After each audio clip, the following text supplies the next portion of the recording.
tudo bem? A paz de Jesus no seu coração. Aqui quem fala é Jarles Pereira, missionário da comunidade Canção Nova.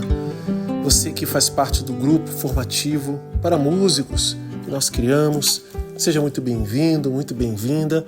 Você que caiu aqui de repente, né? E pode ser que queira ser um músico ou esteja começando no Ministério de Música, seja bem-vindo, bem-vinda também. Nós vamos trabalhar hoje na formação a questão das Sagradas Escrituras, conhecimento das Sagradas Escrituras. Vamos rezar? Em nome do Pai, e do Filho e do Espírito Santo. Amém.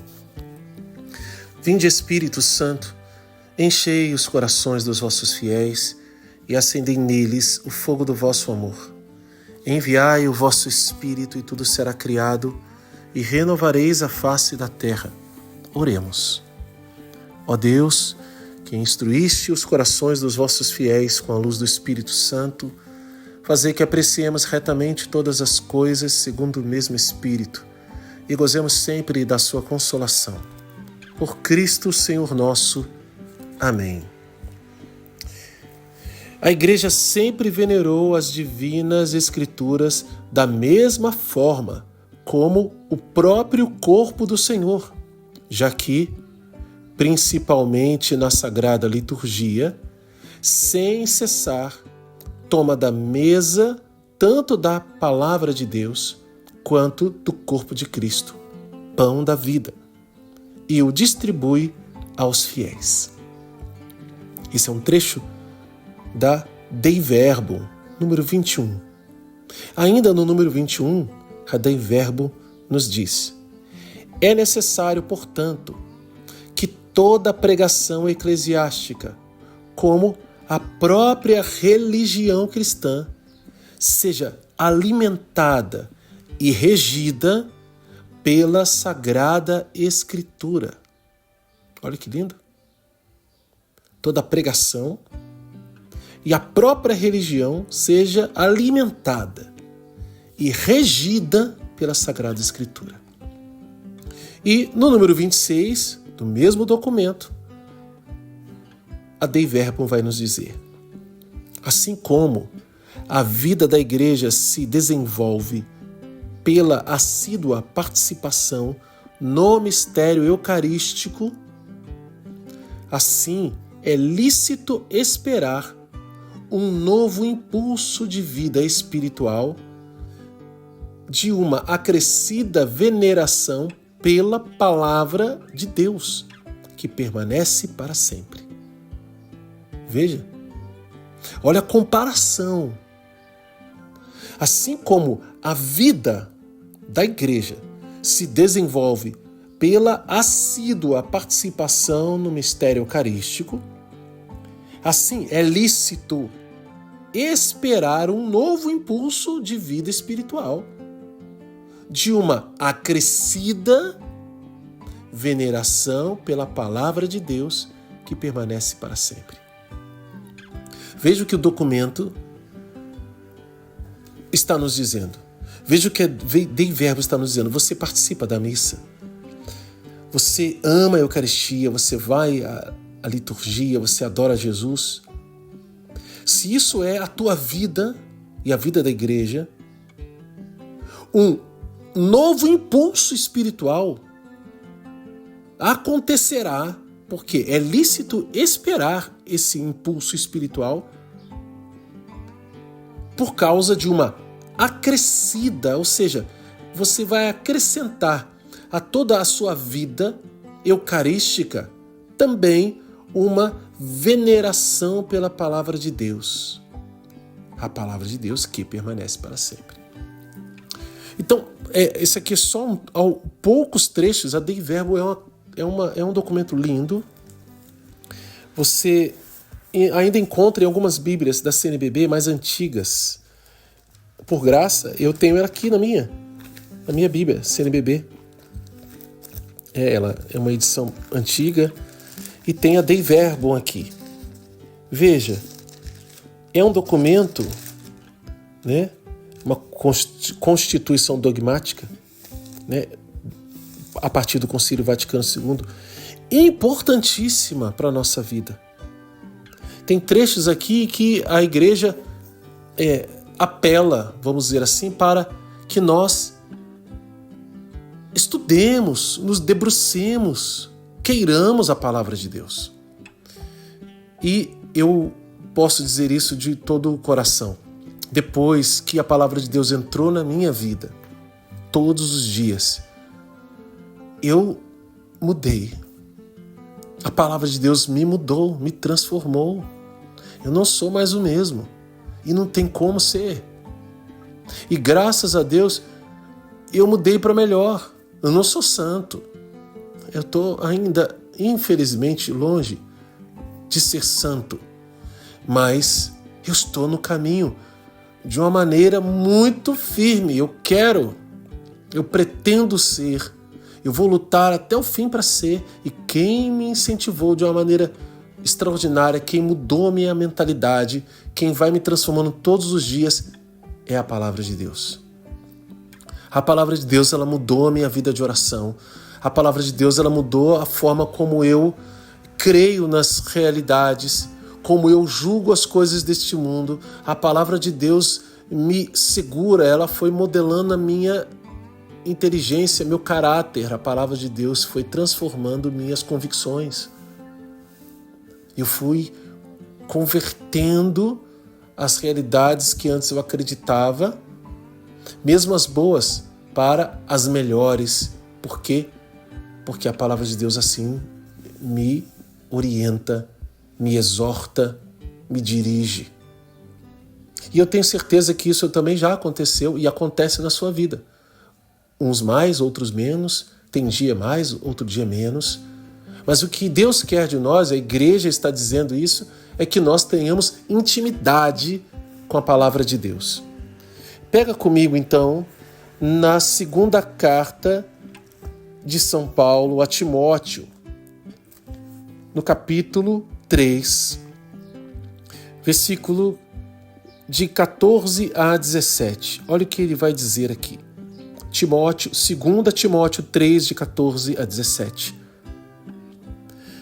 Quanto a ti, permanece firme naquilo que aprendeste e aceitaste como verdade, e sabeis de quem o aprendeste. Desde criança, conheces as Escrituras sagradas. Elas têm o poder de te comunicar a sabedoria que conduz à salvação pela fé no Cristo Jesus. Toda a Escritura é inspirada por Deus e útil para ensinar, para argumentar, para corrigir, para educar conforme a justiça. Assim, a pessoa que é de Deus estará capacitada e bem preparada para toda boa obra. Palavra do Senhor, graças a Deus. O que isso tem a ver conosco, ministros de música? Ora, tudo. Primeiro, porque antes de sermos ministros de músicas, nós somos ministros. Primeiro, porque antes de sermos ministros de música, nós somos de Deus, filhos e filhas de Deus. Nós somos pessoas de Deus, porque senão nossa música seria para qualquer um, menos para Deus. Tocaríamos como qualquer outro músico do mundo, um secular, que canta belas músicas, que tem belas harmonias, melodias, muita técnica, etc, etc, etc, mas não é um ministro de música. Essa linguagem ministro de música é muito própria da renovação carismática católica. Quando a gente está na liturgia, não é correto chamar de ministro de música, né? Chama-se coro, cantores litúrgicos, enfim, porque estamos servindo à liturgia, ao que há de mais sagrado que nós podemos fazer exercendo o nosso ministério de música. Nós somos ministros porque a música, ela sai da igreja, sai da liturgia e vai para a missão com o povo. Tem que ser ministrada para que nesta ministração um povo seja preparado e fique bem disposto para acolher a palavra de Deus. E se nós somos homens e mulheres da palavra de Deus, fica muito mais fácil ao procurarmos saber o que será o tema da pregação, que passagem bíblica irá usar. Principalmente se a gente já fez alguma experiência com aquele texto bíblico, a gente já vai procurando a música certa para preparar o povo. Ou para depois da pregação, no momento de orarmos, a música alcançar o objetivo que é levar aquelas pessoas a uma abertura profunda de coração para Deus, aceitação daquela palavra pregada e consequente conversão de vida. Esse é o objetivo da nossa música. Preparar. E se a nossa preparação for melhor, quanto melhor for, mais fácil será o caminho para a palavra de Deus. Porque nós somos como aquele que ara a terra, dura, bruta. A gente prepara o terreno e o pregador lança a semente. Aquele terreno mal preparado ou que se negou, porque nem tudo depende de nós, na verdade. Muita coisa não depende, nós é que dependemos de Deus. Mas se nós preparamos bem aquele terreno, as chances da palavra de Deus encontrar o lugar para crescer são muito maiores.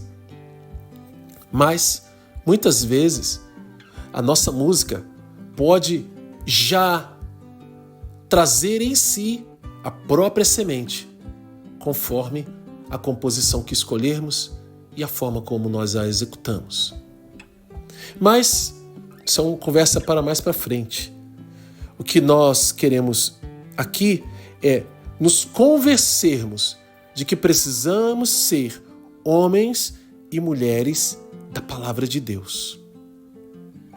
Que amamos as Escrituras, que é inspirada e que é útil para ensinar, argumentar, corrigir, educar, inclusive e principalmente a nossa vida.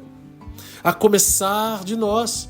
Não tem aquela música? A começar em mim, quebra corações, para que sejamos todos um, como tu és em nós. O coração tem que se quebrar. E quebra por quê? Porque é de pedra. Quebra porque precisa ser transformado em coração de carne. E assim a palavra de Deus está pronta para agir em nossa vida, se nós nos abrirmos, se nós quisermos e permitirmos que ela nos mude, nos transforme. Depois, no final, eu quero deixar para você aqui uma provocação para um estudo bíblico diário através do método da Canção Nova, que é o método A Bíblia no Meu Dia a Dia. Mas antes, vamos em outro texto bíblico. Anotou este? Vamos em outro, no Evangelho de São João, capítulo 8. Essa passagem você conhece também muito bem. Já ouviu muitas vezes. Evangelho de São João, capítulo 8, versículo 31. João 8, 31. Então Jesus disse aos judeus que acreditaram nele: se permanecerdes em minha palavra, sereis verdadeiramente meus discípulos, e conhecereis a verdade, e a verdade vos tornará livres. Eles responderam: nós somos descendentes de Abraão e nunca fomos escravos de ninguém. Como podeis dizer, vós vos tornareis livres? Jesus respondeu: em verdade vos digo, todo aquele que comete o pecado é escravo do pecado. O escravo não permanece para sempre na casa, O Filho nela permanece para sempre. Se, pois, o Filho vos libertar, sereis verdadeiramente livres. Bem sei que sois descendentes de Abraão. No entanto, procurais matar-me, porque minha palavra não encontra espaço em vós. Eu falo do que vi junto do Pai, e vós fazeis o que ouvistes do vosso pai. Eles responderam: nosso pai é Abraão. Jesus então lhes disse: se fosseis filhos de Abraão, praticarias as obras de Abraão. No entanto, procurais matar-me, porque vos falei a verdade que ouvi de Deus. Isto Abraão não fez. Vós fazeis as obras do vosso pai. Eles disseram então a Jesus: nós não nascemos da prostituição, só temos um pai, Deus. Jesus respondeu: se Deus fosse vosso pai, certamente me amaríeis, pois é da parte de Deus que eu saí e vim. Eu não vim por conta própria, foi Ele quem me enviou. Palavra da salvação. Glória a vós, Senhor. Aqui li até um pouco mais, poderia continuar porque a palavra é muito rica, mas o que mais chama a atenção é o verbo permanecer. Permanecendo na palavra, seremos verdadeiramente discípulos de Jesus e conheceremos a verdade, e a verdade nos tornará livres. Todo o resto é uma discussão a respeito de sou livre ou não sou livre? Mas Jesus já mandou a real, vamos dizer assim. Eu e você temos que permanecer na palavra de Deus. Não só ler de vez em quando. Claro que é melhor do que nada. Mas veja, nós somos chamados ao eterno, ao infinito, ao além, algo a mais, a subirmos à estatura de Cristo. A gente não pode ficar no mais ou menos.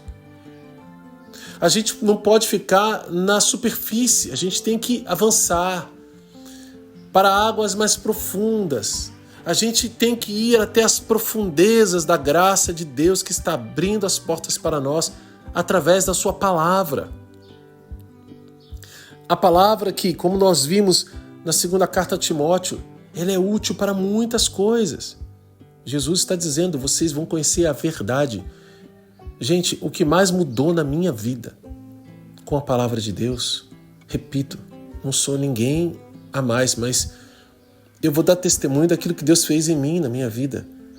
Foi eu conhecer quem eu sou. Autoconhecimento. A verdade a respeito de mim mesmo. E isso me libertou demais, demais, demais.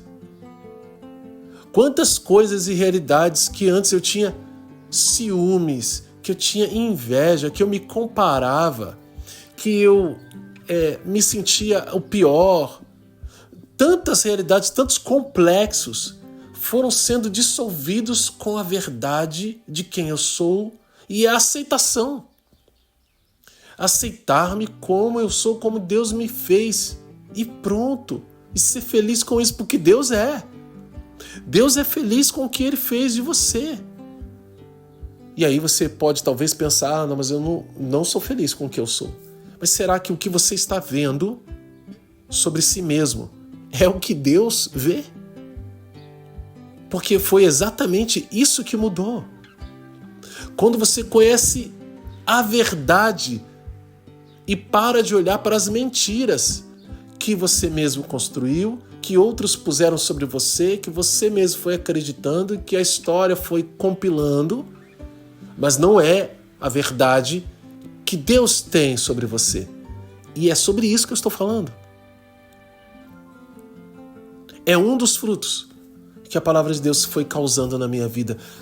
Meu irmão, minha irmã, se você ainda está distante da palavra de Deus, se você nem Bíblia tem, espero que tenha, mas se você nem Bíblia tem, é a hora, e já chegou, do Kairos, do tempo da graça de Deus para você, adquirir a sua Bíblia para que você possa mergulhar o seu coração, a sua vida no estudo da palavra de Deus. A Canção Nova tem um método chamado A Bíblia no Meu Dia a Dia. Eu tenho um trabalho na internet, inclusive sobre isso. Está no meu canal, Diário Espiritual Canção Nova. Eu vou até deixar o link para você conhecer. Eu não estou fazendo isso para você virar um inscrito. Estou fazendo isso porque é a minha missão de evangelizar sobre tudo. E lá eu exerço esse apostolado porque eu sei o quanto foi difícil para mim engrenar no estudo da palavra de Deus, embora amasse, embora já gostasse. Mas eu era um péssimo leitor, ainda sou um péssimo leitor. Digo leitor porque, assim, cansa a vista, né? Distração, muitas coisas. Eu preciso realmente de um silêncio para mergulhar na palavra de Deus, para ter esse vínculo. Eu sempre fui um péssimo leitor, mas o estudo da palavra com o método A Bíblia no Meu Dia a Dia mudou minha vida. E fazer esse trabalho através do canal Diário Espiritual Canção Nova não ajuda só as pessoas que têm dificuldade na fidelidade, ajuda também a mim, para que eu me mantenha, eu me cobre em me manter em fidelidade, para que as outras pessoas também possam ser fiéis. Para terminar, eu quero pegar ainda esse precioso livro chamado A Imitação de Cristo, no livro número 1, no número 5. Vai falar sobre as Sagradas Escrituras. Nas Sagradas Escrituras deve-se buscar a verdade, não belas palavras. Toda a Escritura deve ser lida no espírito segundo a qual foi escrita. Nela devemos buscar mais a utilidade do que sutilezas linguísticas. Devemos ler os livros simples e piedosos com a mesma disposição com que lemos os livros profundos e sublimes. Não te deves deter na autoridade do escritor, no seu estilo medíocre ou burilado. Que só o amor à verdade te incite à leitura. Preocupa-te com o que se diz e não com quem o disse. Os homens passam, mas a verdade do Senhor permanece para sempre, sem fazer acepção de pessoas. Deus nos fala de muitas maneiras. Nossa curiosidade muitas vezes é um obstáculo para a leitura das Escrituras. Queremos compreender e discutir ali onde seria necessário simplesmente passar. Se queres tirar proveito, lê com humildade, simplicidade, fidelidade, sem nunca procurar passar por sábio. Questiona de boa vontade, escuta em silêncio as palavras dos santos. Não desprezes as sentenças dos antigos. Eles não as proferem sem motivo. Então está aqui esse trecho também do livro A Imitação de Cristo, no livro 1, número 5, para nós. O que fica agora de tarefa para a gente fazer, né? Da mesma forma como na primeira formação, escolha pelo menos um versículo dentre os textos lidos para que você possa trabalhar no seu coração esse amor às Sagradas Escrituras. E escreva tudo o que vier ao seu coração a partir disso. Faça um propósito alcançável, e eu vou dizer para você, vou dar uma dica, vou dar um spoiler, método A Bíblia no Meu Dia a Dia. Faça um propósito alcançável em resposta a Deus. E reze. Reze louvando, bendizendo, agradecendo ao Senhor por tudo isso. Muito obrigado, Senhor, por este momento de formação, por esta graça derramada sobre nós. Abençoa-nos e faz-nos fiéis, porque nós precisamos muito de Ti. Sem Ti, nada podemos fazer. Glória ao Pai, ao Filho e ao Espírito Santo, como era no princípio, agora e sempre. Amém. Em nome do Pai, e do Filho, e do Espírito Santo. Amém.